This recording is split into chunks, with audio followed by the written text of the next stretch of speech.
Hop, hurmatli mijozlarimiz va kuzatuvchilarimiz, navbatdagi mijozimizga shartnomalarni rasmiylashtirib berdik. Xonadonlar muborak bo'lsin, avvalambor. Rahmat. Xayrli bo'lsin. Aytganingiz Yaxshi kelsin. kunlaringizga buyursin, Aytganingiz kelsin. inshaalloh. O'zingizni qisqacha tanishtirgan holatda umumiy jarayon bo'yicha aytsangiz. 97-yilman. Shu anchadan beri uy olish orzumuz bor edi. Va nihoyat amalga oshdi. Anchadan beri o'zi kuzatamiz. Zo'r. Xayrli bo'lsin. Necha xonali oldingiz? Bir xonali. Bir xonali. 12-qavatdan. Boshlang'ich to'lovli to'lovsiz. Yo'q, boshlang'ich to'lovsiz. Boshlang'ich to'lovsiz 12-qavatdan. 12-qavat. Zo'r, zo'r, zo'r. Shartlari, oylik to'lovlari, chegirmalari qanaqa? Hammasi Ma'qul ma'qul bo'ldimi? keldi. Hammasi yoqdi. Narxlari to'g'ri keldimi? Narxlar to'g'ri keldi. O'zingizga yoqdi. Albatta. Xudo xohlasa.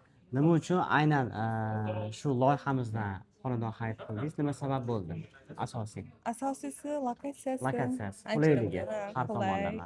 Oylik to'lovlari ham. Oylik to'lovlari ham. Zo'r. O'shancha ham bosh to'lovsiz bo'lgani uchun. Bosh to'lovsiz imkoniyati ham borligiga. Va eslatib o'tamiz, 60 oyga, ya'ni 5 yilga foiz peniyasiz holatda o'zim narxini bo'lib to'lashgan. O'sha sabablari ham juda ham yoqqani uchun o'shaning uchun xarid qildik. 15-20 yil bo'lib to'lash shart emas deb, xudo xohlasa.